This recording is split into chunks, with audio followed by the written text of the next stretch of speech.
Hi GenFit viewers, so part 3, we're on to the anti-inflammatory foods and I was going to talk to you about supplements today. So we talked about the foods and the 5-step plan of the foods that we can eat to reduce the inflammation, and now we're going to talk about probiotics. Do it again, sorry. So I just start again? Okay. Hi GenFit viewers, thanks for coming back. It's part 3 of the anti-inflammation plan that we were talking about to maintain a healthy lifestyle. So we talked about what inflammation is, the diseases associated with it. Then we've talked about foods associated with it. Now today I'm going to talk to you about supplements.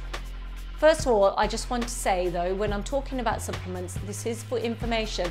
I would not advise that you go and self-prescribe supplements without seeing a nutritional therapist because of dosages, etc. And you need to get those dosages right. So the first thing to address that inflammation is to have vitamin D. You can get your vitamin D levels checked from the doctor. Okay, sometimes they're a bit difficult in getting them checked. Some doctors do it, some doctors don't. However, if you need to get that done privately, I would definitely get that done privately and ensure that you've got optimum levels of vitamin D. The second thing I've talked about is building your microbiome. And remember we talked about the diversity in the gut. Your whole gut system has its own ecology and it needs to be as diverse as we possibly can, because diversity is a really good thing. So how do we do that? We've talked about probiotics before. You can buy probiotics, okay? The probiotics that are best to get, which is something that you can go and buy, is the mixture of at least 10 billion probiotic strains of bacteria, okay? There are many out there. What I would advise you to do to always ensure that they have prebiotics in with them. So prebiotics are, for example, inulin, and there's large arabiglaticans. These are all prebiotics as well. Now inulin you can just get from a drink which is, or basically chicory root, which actually tastes a lot like coffee. So it's really good alternative and it's really good for your gut and it's a good prebiotic. So that's something else that would really benefit in terms of supplementation.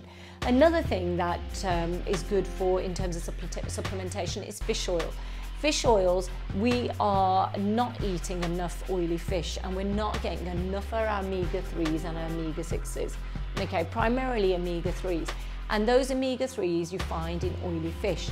Now, even with the best will in the world, even if you are really conscious having 3 portions of fish every week, and that's oily fish, so your mackerels, your sardines, your salmon, your trout, all of those fish, if you're not having them, it's going to be very difficult for you to get the maximum or the dosages that we need of those oils. So you can go out and buy fish oils. If you're going to get fish oils, please ensure that you get an ethically sourced one and you get a product which is clean, not just run for cod liver oil, because you need to always remember that the liver is a detoxifying part of our body. So that is the same for fish. So if you're having cod liver oil, you may, and we know that our seas are so polluted now, so you're going to get the toxins with the fish. So go for pure, clean fish oils, and there's many out there, and do your research before you go and get those. The next thing is turmeric, and there is numerous studies on turmeric about the benefits of turmeric in terms of inflammation. Now, what I would suggest with that is you have turmeric with some ginger and you have it in that drink. In the morning, you can put a little bit of turmeric and squeeze some ginger, grate it or juice it, put that in, and that's really, really beneficial. If not, you can get turmeric supplements, but yet again, please see a nutritional therapist before you get that. Okay, the next one, the last thing I'm going to talk about is colostrum.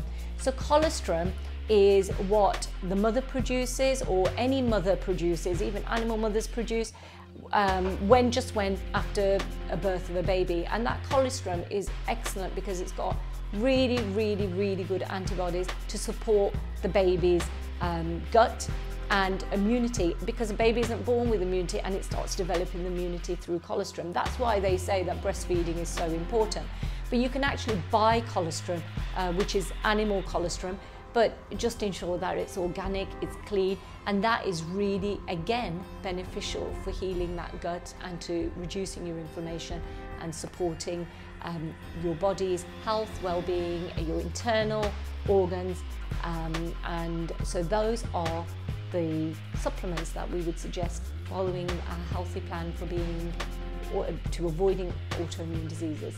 Until next time, speak to you soon, GenFit viewers. Take care. Bye.